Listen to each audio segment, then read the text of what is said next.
Good morning student. Today we will discuss on chapter 3 election and representation. ठीक है, election and representation में हमने two types of election system देखा था. Two types of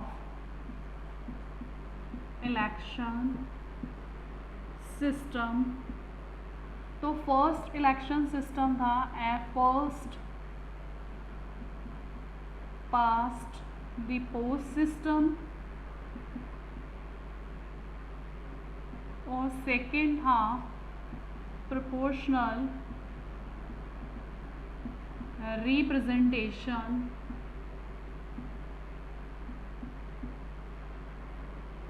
system. तो दो टाइप के first past the post system मतलब FPPS and PR system.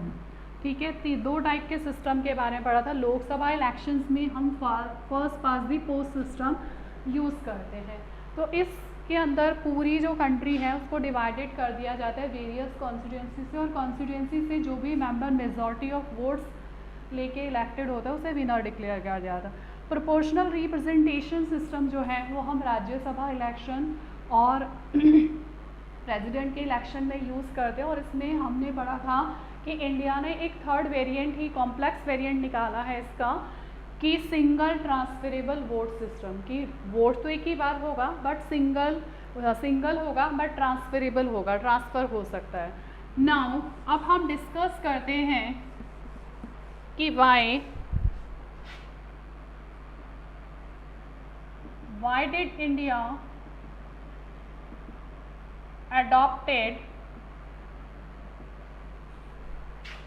FPPS first past the post system. It is most important question. Why did India adopted the first past the post system? कि India ने इसे adopted क्यों किया था? एक तो ये क्या है, ईजियर है, बहुत ईजी है, सिंपल है, कॉम्प्लेक्स नहीं है. क्योंकि हम वोटर्स जो हैं उनके सामने एक ईवीएम होता है, ईवीएम के इस साइड्स बटन्स होते हैं और यहाँ पर नेम होते हैं कैंडिडेट्स के, और हमें जाकर सिर्फ बटन प्रेस करना और हमारा वोट हो गया, इसलिए इजी है. तो इसका फर्स्ट रीज़न है the reason for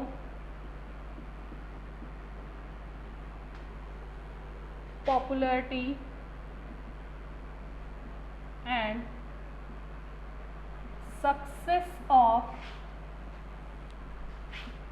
FPPS is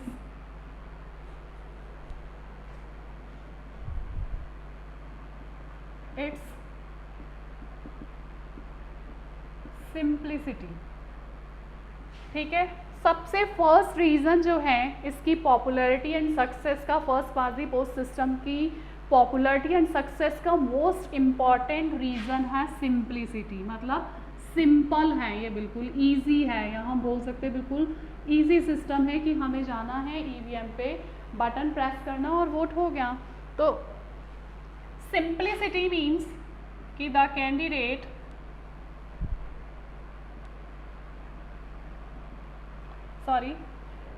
simplicity means no special knowledge,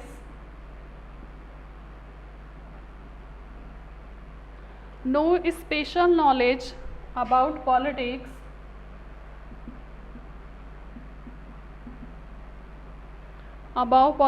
and elections are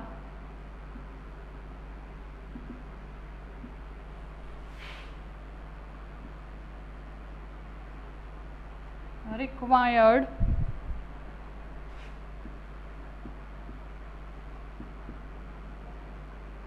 for the voters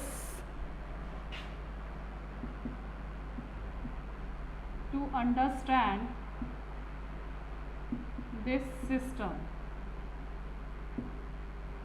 अब हमने इसकी पॉपुलैरिटी एंड सक्सेस का, first past the post system की पॉपुलैरिटी एंड सक्सेस का मोस्ट इम्पॉर्टेंट रीज़न क्या है? Simplicity. बिल्कुल simple है, इजी है. No special knowledge about politics and elections are required for the voters to understand this system. कि कोई स्पेशल नॉलेज की नीड नहीं है पॉलिटिक्स के बारे में, इलेक्शंस के बारे में कोई स्पेशल नॉलेज की नीड नहीं है वोटर्स के लिए to understand this the system. अगर आप ग्रामीण एरिया में, विलेज, रिमोट एरियाज़ में भी कांटेक्ट करेंगे तो लोगों को पॉलिटिक्स के बारे में, मतलब कौन सी पॉलिटिकल पार्टी है, इलेक्शन कैसे होगा, इसके बारे में नॉलेज होगी। ठीक है, it is the first reason, it's the first reason for popularity and success of the FPPS is its simplicity, because no special knowledge about politics and elections are required for the voters to understand this system. The second reason is that the FPPS, first past the post system, offers voters a choice,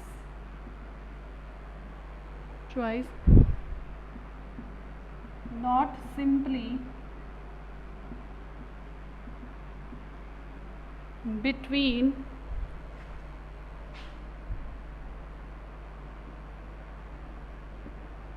parties but specific candidate. Second reason क्या है, ये system जो है वो voters को एक choice देता है, not simply between the parties but specific candidate, कि स्पेसिफिक कैंडिडेट में चॉइस देता है जो कि उसकी लोकेलिटी के लिए क्या होगा, आंसरेबल होगा, कि अगर कोई प्रॉब्लम है आपकी लोकेलिटी में तो आप इजीली उस तक अप्रोच कर सकेंगे। ठीक है, advantage,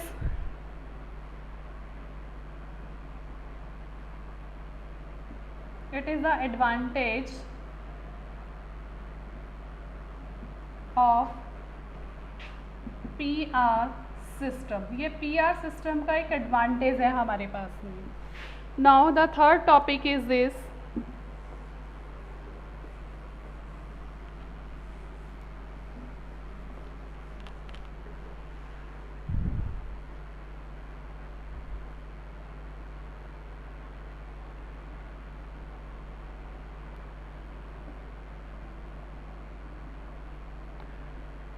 the voters know about, advantage क्या है इसकी, FPP सिस्टम की। ठीक है, the voters know about who their representative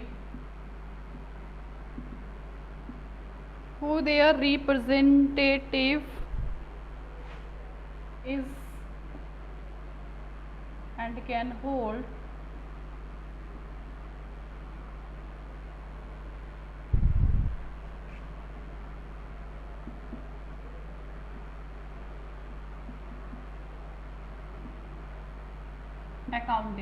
accountable मतलब answerable.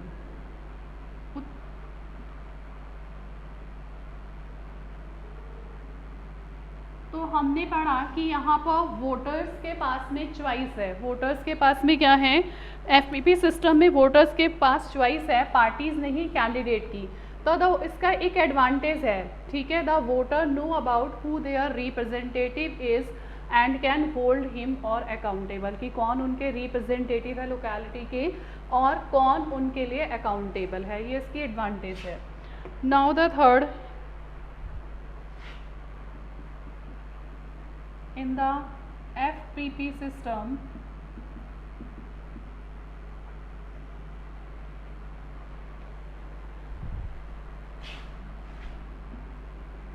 the executive have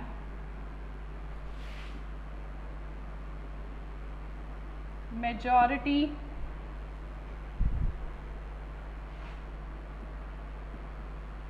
in the legislature,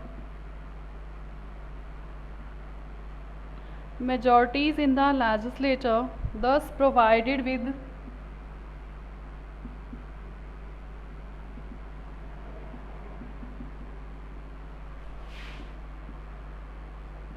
some extra bonus, unlike PR system। ठीक है, थर्ड हमने देखा in the FPPS, in the first past the post system, FPPS, first past the post system, ठीक है, first past the post system, the executive have majority in the legislature, ठीक है, majority के साथ में एग्जीक्यूटिव लेजिस्लेचर के अंदर thus provided with some extra bonus, और उनको कुछ एक्स्ट्रा बोनस मिलते हैं। मेजॉरिटी के साथ में क्यों आते हैं लेजिस्लेचर में कि पीआर सिस्टम में एग्जीक्यूटिव के पास में मेजॉरिटी क्यों होती है? जैसे हमने देखा था कि उसको वोट्स चाहे मिले या नहीं मिले, बट उसको सीट्स उतनी ही मिलेगी लेजिस्लेचर के अंदर, विनर घोषित किया डिक्लेयर किया जाएगा। इसकी वजह से क्या हो रहा है इन दिस सिस्टम, ये सिस्टम जो है मेजॉरिटी के साथ में क्यों आता है? For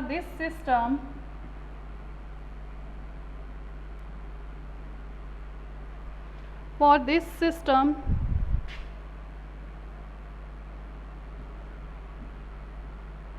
smooth functioning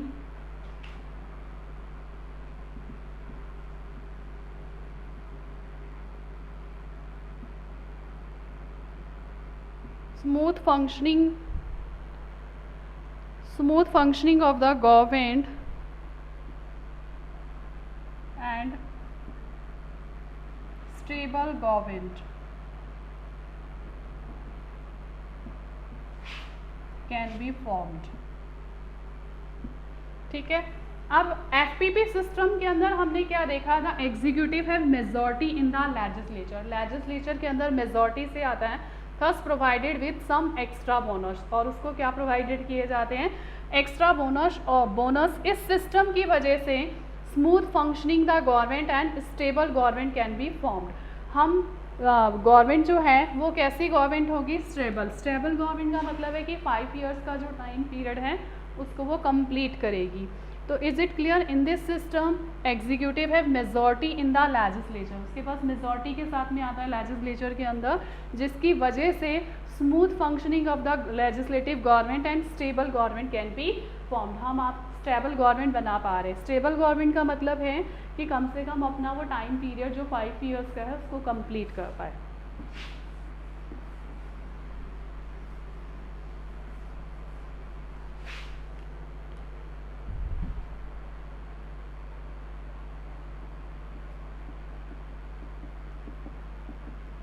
FPPS system encourage voters from different social groups. It is very important topic. ये किसको encourage करता है? From different social groups to come together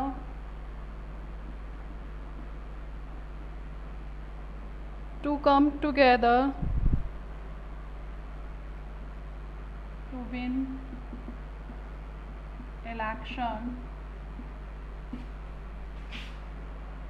in their locality,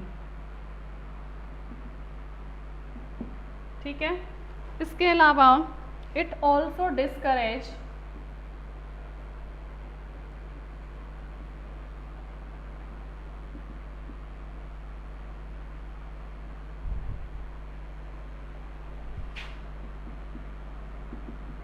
political parties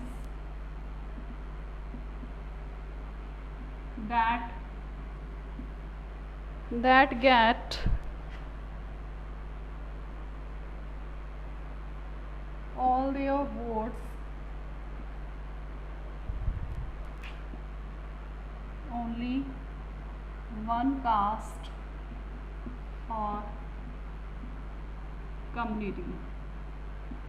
तो FPP system encourage voter from different social groups to come together to win election in their locality. सबसे most important है कि ये system जो है वो different social groups को encourage करता है। Even it also discourage political parties that get all their votes only one caste और कम्युनिटी। जैसे कि आपने ऑलरेडी 10th क्लास में पढ़ चुके हैं कि election is not based on the caste, caste पर बेस्ड नहीं है, कि मेजॉरिटी के लिए उसे ऑल कास्ट का सपोर्ट विन करना पड़ता है। तो इट मीन्स कि it also discourage political parties that get all their votes only one caste और कम्युनिटी, एक कास्ट और कम्युनिटीज़ के वोट पर। अब है first past the post system means होता है टू पार्टी सिस्टम। अब ये किसको एनकरेज कर रहा है? Two party system. Two party system means it means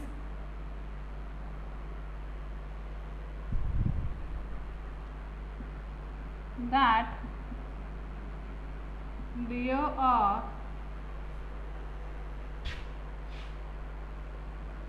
two or major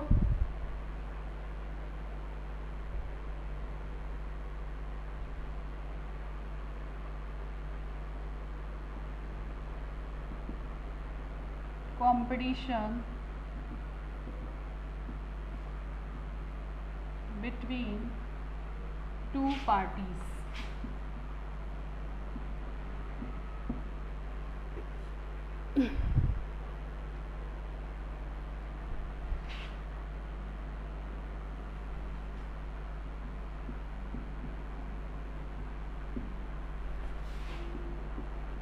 Power is shared among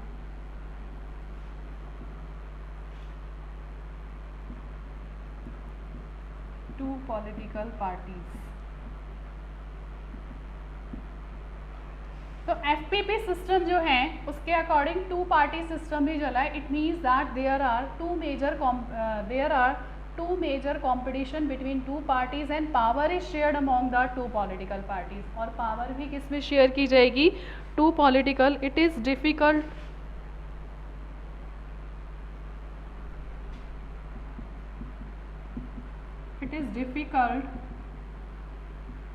to FPP as first past the post system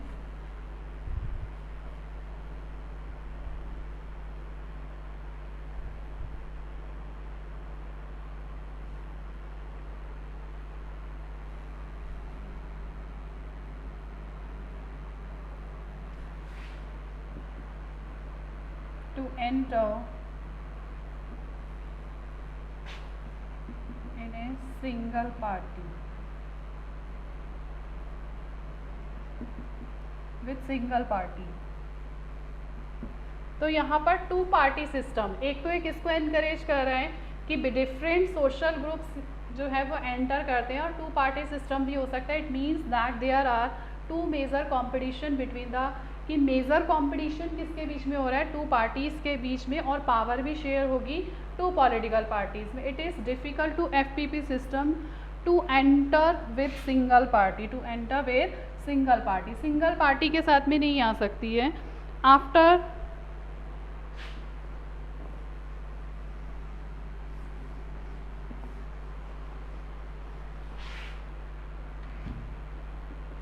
after 1989 multi party and coalition government are formed। 1918 के बाद में multi party जो है वो elections में enter करने लगी, और कॉलिएशन गवर्नमेंट जो है वो फॉर्म्ड होने लगी थी। इसका एडवांटेज क्या था? Advantage, many new political parties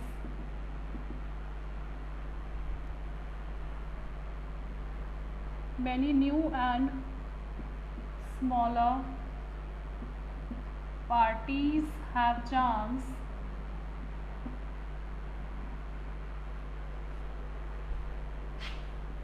to enter in election। बहुत सारी न्यू और स्मॉलर पार्टीज़ को चांस मिला था कि वो किस में एंटर हो पाई? इलेक्शंस में। तो हमने यहाँ डिस्कस किया कि FPP सिस्टम जो है वो इंडिया में अडॉप्टेड क्यों किया था। तो FPP सिस्टम एक तो ईजी है, अपना ईजी है और इसके लिए कोई स्पेशल नॉलेज की नीड नहीं होती है सिटीजन्स को, वोटर्स को कोई स्पेशल नॉलेज गेन नहीं करनी पड़ती है, जाके बटन दबाना और वोट हो गया। सेकंड है कि यहाँ पर वोटर्स जो हैं उनके पास में चॉइस होती है, ठीक है, पार्टीज बट स्पेसिफिक कैंडिडेट, वो अपने स्पेसिफिक, यहाँ पर पार्टी के अलावा स्पेसिफिक कैंडिडेट की चॉइस भी होती है वोटर्स के सामने, कि उनको एटलीस्ट ये मालूम होता है, नॉलेज होती है कि कौन उनके लिए अकाउंटेबल है, वो उनके लिए अकाउंटेबल है या नहीं है, लोकेलिटी के लिए अकाउंटेबल है या नहीं है। थर्ड है कि in this system executive has majority in legislature, majority के साथ में आता है एग्जीक्यूटिव, और उसका रीज़न क्या है, मेजॉरिटी के साथ में आएगा तो क्या होगा, ताकि smooth functioning of the legislature, smooth functioning करेगा, क्योंकि बहुत सारी पॉलिटिकल पार्टीज मिलकर आती है, पावर शेयर हो जाएगी, तो स्मूथ फंक्शनिंग करेगा। इवन स्मूथ फंक्शनिंग के अलावा वो स्मूथ फंक्शनिंग के लिए ज़रूरी है, एडवांटेज है उसकी।